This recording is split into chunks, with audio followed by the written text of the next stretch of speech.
New York City's hip-hop renaissance is my favorite era in music history. It was a short-lived time, but over less than half of a decade, East Coast hip-hop's quality exploded and some legendary artists emerged. This is part 3 of my video series chronicling this era. In part 1, I focused on how the Renaissance came to be and why a resurgence was on the table. I dug deep into several seminal albums that defined the Renaissance in 1993 and 1994. Part 2 of my video focused on 1995, a year with incredible musical volume that led to some stylistic offshoots, namely the mafioso sound. Here in part 3, I'm going to explore the Renaissance's final full year, 1996, and how things unfortunately fell apart in 1997. We'll run down some of the most important albums from both 96 and 97, and I'll get a little bit deeper into the fact that this mafioso style that emerged in the mid-90s ultimately led to the demise of the Renaissance, which basically happened because the dreaded shiny suit era was ushered in. We're also going to touch on the East Coast-West Coast hip-hop feud, which was all too prominent during that time. One of the things that the hip-hop world was marveling over by the beginning of 1996 was just how successful of a year Wu-Tang Clan had in 1995. There were 3 seminal albums released under the Wu-Tang umbrella: Return to the 36 Chambers by Old Dirty Bastard, Only Built for Cuban Links by Raekwon, and Liquid Swords by GZA. While ODB's album was just a wild, rugged affair with one of hip-hop's most unstable and yet entertaining personalities, Cuban Links was a refined, glitzy, cinematic record with tight storytelling and the dominance of mafioso lyrical themes. Liquid Swords was a cold, introspective, and dissonant record that was the most lyrically complex of the 3. Simply put, Wu-Tang's influence on New York hip-hop by the mid-90s was just immeasurable. As far as some of the newer records that began to emerge in 1996, many of them towed the line between the core elements of the Renaissance and that emerging mainstream direction, notably the mafioso theme. After Nas dropped a show-stopping street classic on Illmatic in 1994, he followed it up 2 years later with It Was Written, released in July 1996. While Nas kept up the smooth lyricism and storytelling that he became known for, there was a decidedly brighter, more polished sound on It Was Written, both in the beats that Nas chose and his lyrical subject matter. Right off the bat, we see the mafioso theme prominent in songs like Street Dreams, Take It in Blood, and Affirmative Action, though it's healthily mixed in with street raps on songs like The Message, the extremely creative I Gave You Power, where Nas raps from the perspective of a gun, and the laid-back but still hardcore Suspect. If I Ruled the World at the end of the album is an introspective cut that kind of continues that idealistic attitude that was shown on Illmatic, but on It Was Written you also had mainstream-facing cuts like Nas's Coming, which was a Dr. Dre produced beat. So while we'll get into the East Coast-West Coast thing that was happening at the time, there was definitely some bi-coastal collaboration going on. At the time, Dre was putting together the supergroup The Firm, consisting of Nas, AZ, Foxy Brown, and Cormega, who was later replaced by fellow Queensbridge rapper Nature. Dre's move was to get these East Coast titans assembled and give them some swanky beats for them to spit mafioso rhymes over, which was the trend of the time. And Nas's Coming, off of Nas's second album, is the first example of this. And it was a style that became more and more of a thing as 96 and 97 went on, but it just really didn't work in my opinion. The Firm Collective would release their debut album in 1997, which was just dripping with these themes. So one of the biggest rappers of the game came out with this stylistic shift in 1996, so I don't think there was any doubt as to where things in East Coast hip-hop may be heading. The tides were turning and the sounds from earlier in the 90s were quickly evolving. Overall, there was this blurring of lines between street-level raps and the mainstream, and there were 2 big albums that came out in the first half of 96 before It Was Written that demonstrated this. Consisting of Wyclef Jean, Lauryn Hill, and Pras, the Fugees were a group from northern New Jersey who came out in 1994 with their debut album, Blunted on Reality. While this album flew a bit under the radar and wasn't really critically or commercially successful, it did establish the group with just enough of a reputation, and they would soon follow up with their sophomore album, The Score, released early in 1996. This album came out and it just exploded in popularity. It was driven by a crossover sound mixing the hardcore elements of the Renaissance with some neo-soul, which was driven primarily by Lauryn Hill, and her presence on the tracks Fuji La, Ready or Not, and the stunning cover of Roberta Flack's Killing Me Softly. There are many other deeper cuts that exhibit the Renaissance style, such as Family Business, The Score, which has a great guest spot from Diamond D, and the song Manifest, which all 3 of these songs and many other deep cuts showed that the trio knew how still to keep it hardcore. And this album in early 1996 was one of the earliest examples of this crossover sound, which actually worked, it actually sounded good, and it gave other artists the idea that they could follow with this, which was kind of dangerous because while The Score is a great album, it probably did lead to things that weren't so great. The Score really did not feature the mafioso sound, it was more of a neo-soul contemporary R&B direction that the group went in, but there are other albums from this first half of 1996 that were just oozing with the mafioso themes. Brooklyn's Jay-Z released his debut album Reasonable Doubt at the beginning of the summer in 1996, and it's pretty obvious obvious just by looking at the cover that this was going to have a strong mafioso theme, speaking about the spoils of being a successful criminal. Like the score, this is a very well done and well produced album, mixing hardcore cuts like The Evil's Coming of Age and Bring It On with smooth, crime adjacent, accessible jams like Can't Knock the Hustle, Feelin' It, and Cashmere Thoughts. Reasonable Doubt further perpetuated the dilution of these hardcore styles, and with the emergence of Jay-Z's Rockefeller Records around the same time, and his alliance with Bad Boy Records, Reasonable Doubt further signaled a stylistic shift towards mainstream acceptance in East Coast hip-hop. At the same time that these mainstream traits were infiltrating, the gritty edge of mid-90s hip-hop was still very prominent. Not only was this taking place with artists from New York City, but there were artists from other East Coast locales and cities emerging. Richmond, Virginia's Mad Skills dropped a stunningly hardcore and jazzy album in early 1996 from one of the most unlikely locations, and that album sounds just about as East Coast Renaissance as you will ever hear. This album, entitled From Where, features some booming, jazzy samples, and was driven by the lead singles Move Your Body and It's Going Down. Further up the coast in Philadelphia, the Roots put out their excellent third album, a jazzy, hardcore affair in Illadelph Half-Life, which dropped in September 1996 and combined their previous jazzy leanings with hardcore boom-bap-driven beats that relied heavily on live instrumentation. Lyrically, the album walked the line between hardcore and conscious tendencies, even calling out those trends towards the mainstream on the excellent smooth song What They Do. There were also many hardcore street tales inspired by the group's home of Philadelphia, especially on songs like Episodes, No Great Pretender, and No Alibi. Guest appearances from Q-Tip and Common showed that the Roots were pretty serious about sticking to kind of the more underground side of the hardcore tendencies of the mid-90s, and they were doing what they could to maintain integrity. Back in the New York area, Redman followed up on his excellent first two albums with the decidedly hardcore Muddy Waters in 1996, which just aesthetically screams Renaissance all the way down to its front cover. Mobb Deep somehow got even darker than what they showed us on The Infamous, dropping the absolutely guttural, terrifying Hell on Earth in November 96. This is one of the Renaissance's late gems and probably one of the 3 or 4 darkest records of the entire era, dating all the way back to 1993. Now, Mobb Deep was part of the tense, ongoing war that was taking place between the Notorious B.I.G. and Tupac, which was a tense new element that got thrown into the second half of New York's Renaissance. The back and forth between two of hip-hop's biggest stars was so visible that it catapulted both coasts into the limelight. And in the case of the Renaissance, it showed some of the participants that this newfound exposure could be exploited. More on that later. In the case of Hell on Earth, it featured the scathing diss track Drop a Gem on Him, which was a vicious diss track towards Tupac, which actually dropped a couple of weeks before Tupac was shot and killed in September 1996. Mobb Deep, being the hardcore warriors that they were that did not take an ounce of shit from anyone, left the song On Hell on Earth as its second track, which was released 2 months after Tupac died. I'll leave that there as just a testament as to how furious this East Coast and West Coast war was, and how Mobb Deep themselves were as ruthless and cold as they came, which was a perfect embodiment of some of the Renaissance's core values and characteristics. Back on the Wu-Tang side, after an incredible year in 1995, 1996 featured the final release in what would be the first wave of Wu-Tang solo albums. This time it was Ghostface Killah, who was due for a release about a year earlier, but due to a flood in RZA's basement studio, a lot of the beats that were cooked up for Ghostface's debut were actually lost. RZA and Ghost wasted no time bouncing back, recruited Raekwon to return the sidekick job that Ghostface gave him on Only Built for Cuban Links, and by the end of October, Iron Man had dropped. Wu-Tang to this point in the Renaissance had been a myriad of different moods and emotions courtesy of the RZA and his production style, and Iron Man marries the cinematic, upbeat mafioso vibes that we see on Cuban Links with the cold, unorthodox styles of GZA's Liquid Swords and ODB's Return to the 36 Chambers. RZA created a perfect backdrop for Ghostface to unleash his stream of consciousness style of delivery over excellent beats like that of the opener, the menacing Iron Maiden, the mafioso-driven 260, the quirky and dark Assassination Day, the upbeat and triumphant Daytona 500, and the emotional cuts Motherless Child and All That I Got Is You. There truly are a wide range of emotions on this album as a whole, and the production sounded far less guttural and dusty than some previous Wu-Tang efforts. And this is partially a testament to the stylistic shift we saw about a year earlier on Raekwon's debut. It's also partially due to the fact that the flood wiped out some of those older beats, and by the time RZA got back to the drawing board, technologies had increased a little bit. Some of the musical concepts that RZA introduced on Iron Man ended up getting translated over to the upcoming sophomore album from the entire collective, Wu-Tang Forever, which was released in the middle of 1997. We'll talk a little bit more about Wu-Tang Forever in just a bit. What do you think of my analysis of the latter part of the Renaissance so far? Do you agree or do you disagree on what I've laid out here so far? Comment down below, let me know what you're feeling, and also while you're at it, it would really help if you could could like and subscribe to the channel. I'm still a small creator, so interaction on my videos really does go a long way for me. Also, I have an ebook that I wrote back in 2023 about the Renaissance for hip-hop's 50th anniversary. If you're looking for something to read and you're a fan of this era, I'd love it if you grabbed a copy. Head on over to the Kindle store. I'll leave a link below in the description. Overall, beyond the big names, 1996 featured a myriad of now classic albums that perfectly encapsulated gritty New York hip-hop and showed that the core elements of the Renaissance were still alive. It was that year that Jeru the Damager reunited with DJ Premier and dropped his second album, Wrath of the Math. De La Soul came back with their excellent fourth record, Stakes is High, which, while it wasn't so much Renaissance facing, it did have elements of harder drums and jazzy samples, especially when compared to their other work. Same thing for A Tribe Called Quest's fourth album, Beats, Rhymes, and Life, which actually did feel like it was kind of missing something compared to their previous work. The Boot Camp Clique from Brooklyn had a great year, with Helta Skelta featuring a duo of Sean Price, then known as Ruck, and his partner, the Rockness Monster, released their debut album, Nocturnal. Also within the Boot Camp Clique, the trio OGC released their menacing debut album, The Storm, which is an incredibly slept-on record, and completes an excellent 1-2 punch of underground-facing albums released by the Boot Camp Clique in 1996. DITC's Lord Finesse put out an incredible record in The Awakening, which remains one of my favorite albums from the Bronx from the 90s. MOP emerged with their second album, Firing Squad, which featured a heaping helping of beats from DJ Premier, who had his name kind of imprinted all over the Renaissance by this time. You had left field artists starting to emerge, such as Kool Keith, who went by Dr. Octagon at this time, teaming up to drop his debut album with West Coast producer Dan the Automator. Underground crew Juggernauts released the excellent Clear Blue Skies tape. New Jersey's Chino XL, who got dragged into the East Coast-West Coast feud for mentioning Tupac's name on his record, had a great debut in Here to Save You All. Other underground names that may not be so well known, such as Cellar Dwellers, had an excellent debut with their album Realms and Reality. But the harsh reality of it all is that the glitz and glamour was slowly taking over in New York City hip-hop, and as 1996 rolled over into 1997, that mainstream-facing glitz and glamour was arriving. It arrived with conviction, and unfortunately, by the end of 1997, the Renaissance would be a thing of the past. This was, of course, driven by Bad Boy Records, which was led by a roster of artists that established themselves during the Renaissance. The biggest name was obviously the Notorious B.I.G., whose 1994 classic Ready to Die was one of the most integral parts of the early Renaissance. While Ready to Die was a seminal album, it did establish the legitimacy of Bad Boy Records. And while the album as a whole was very gritty, guttural, and just exactly what we want to hear when we talk about Renaissance records, it did have some more mainstream-facing tracks in Juicy and Big Papa. And while it was relatively common for Renaissance-era records to have a hit song or two, the success of these two singles catapulted this album and Bad Boy Records into another category. 1995 saw the emergence of other artists in the Bad Boy camp, such as Lil' Kim and Junior Mafia. While Biggie's debut was a quintessential example of the lyrical content that made the Renaissance great, some of the things that emerged in the wake of Ready to Die were unmistakably mainstream-facing and started contributing to this downfall pretty early on. This can likely be chalked up to the record label's CEO. I'm not even going to mention his name. He's in jail. He's an extremely shitty person, but we all know who I'm talking about. It was this person's vision to make hip-hop a business some 30 years ago that drove Bad Boy to move in this direction while the rest of New York was still pumping out classics. In part 2, I mentioned the mafioso lyrical themes that first emerged in the Renaissance on Mobb Deep's The Infamous, particularly on the song Eye for Eye, which featured Nas and Raekwon. About 3 months later, Raekwon dropped Only Built for Cuban Links, and the mafioso theme was omnipresent throughout that record. I also mentioned in part 2 about how the RZA's production style was so diverse and so different from album to album. He could just sound like a completely different producer. There were gritty, cold Renaissance vibes on ODB's and GZA's debuts, and then that mafioso theme, that cinematic, upbeat theme on Only Built for Cuban Links, may have accidentally highlighted that path towards money and riches. If you talk about it, you envision it, it's gonna come true. If you made your beats sound a certain way, you would attract more people. That's just how it goes, and that's just how these artists started to realize things were unfolding as the 90s went on. And while RZA was one of the early architects of this style, he did not have malicious intent like Bad Boy's CEO. And RZA was just making music, and he was one of the most fantastic music makers of that era, let's be honest. However, even with tension between Bad Boy and Wu-Tang Clan in the mid-90s, that CEO's ears were open to this new mafioso style. He heard what was going on, so he took it, he employed it, he watered it down even more, and one of the earlier times that this was very evident was on Notorious B.I.G's second album, Life After Death, which was the first marquee East Coast hip-hop album of 1997. Late 1996 and early 1997 were honestly, they were tragic times for hip-hop, driven by the East Coast-West Coast War, which had two major casualties that hip-hop's never recovered from to this day. This war had been raging since the 1995 Source Awards held in New York. The ceremony at one point featured Suge Knight and Snoop Dogg accepting or presenting awards, and they were met with kind of a hostile reaction from the New York City crowd. Out of frustration, they called out Bad Boy's CEOs for showing up in the videos of the artists and kind of micromanaging, and of course there had already been bi-coastal tension for years at this point. This was nothing new, but the feud really took off in late 1995 and into 1996. Obviously with the Notorious B.I.G. and Tupac duking it out, but you also had others like Mobb Deep, Chino XL, Nas, and even some other artists beyond that got dragged in. Tupac's wild, outspoken demeanor was actually one of his more legendary qualities, and it translated through to his music. But this added fuel to the fire in 1996 and put tensions at an all-time high by the second half of the year. And after a 1996 filled with diss tracks and tension, Tupac was shot in Las Vegas in September, dying 6 days later. Biggie had been working on his follow-up album for much of 1996, and with a working title of Life After Death, I think it was pretty clear that he knew that there was a chance that he could be next. Unfortunately, that prophecy fulfilled itself, as in March of 1997, while visiting Los Angeles, the Notorious B.I.G. was shot and killed.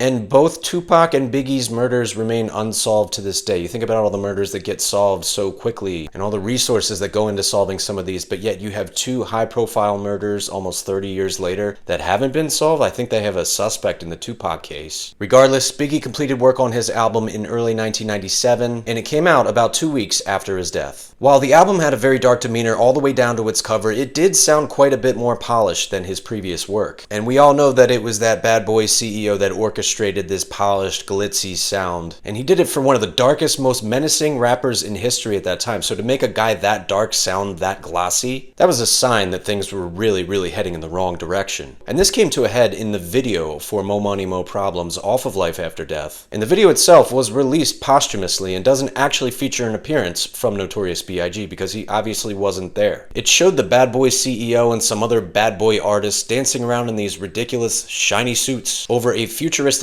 backdrop that looked about as rugged as a nursing home. And of course, they're doing this on a song from a dead rapper's album. And so the shiny suit era began. And it was a shameless new aesthetic that showed up pretty much right after one of hip-hop's biggest and most respected stars was gunned down. As if he never even died, as if the celebrations and the glitz and glamour were going on, as if his death was the flavor of the month. Bad Boy doubled down on this approach by the end of 1997 as they signed the Marble-Mouthed Mace, formerly of underground Renaissance group Children of the Corn with Big L and Herb McGruff and others, and they quickly had him fill in Biggie's shoes as if Biggie were some broken, discarded appliance. The video for the lead singles from Mace's debut album Harlem World kept up with this ridiculous, shiny suit aesthetic, and due to some marketing genius from Bad Boy Records and the continued capitalization of the death of Notorious B.I.G., Mace exploded and everybody loved this new sound, many of which were not hip-hop fans. Add to this the solo album that the Bad Boy CEO dropped by the end of 1997, and by that time these Renaissance classics from earlier in the decade were a distant memory, disappearing in the rearview more and more as each day passed. The trend was now clearly mainstream, the suits were now shiny, and any grittiness that had been prominent in New York hip-hop at that time had taken a back seat, and was shamelessly drained into a funnel of flashy aesthetics, scantily clad women, shiny suits, and subpar music. Now look, while hip-hop was being ruined and the Renaissance was ending, let's be honest that there still were some banger albums from great artists coming out. In fact, in the past, present, future, no matter how dire things look for hip-hop, there will always be diamonds in the rough. In the summer of 1997, Wu-Tang Forever was the next marquee album, and while this triumphant sophomore project was definitely a lot less gritty and guttural than their previous work, including in that first wave of solo albums, it was an extremely ambitious double album that was incredibly well received by the hip-hop community. And maybe due to this thirst of seeing this mainstream explosion, people needed real hip-hop more than ever. So it quickly became one of the best-selling albums in hip-hop history, a double album, no less. And it was competing with Life After Death, another double album, as 1997 was kind of the year of hip-hop double albums. I See You, Art of War by Bone Thugs and Harmony, don't think I forgot about you. And Wu-Tang, they were on top of the world. Their success was fueled by that first wave of solo artists, as well as the popularization of wu-wear, which I mentioned in part 1.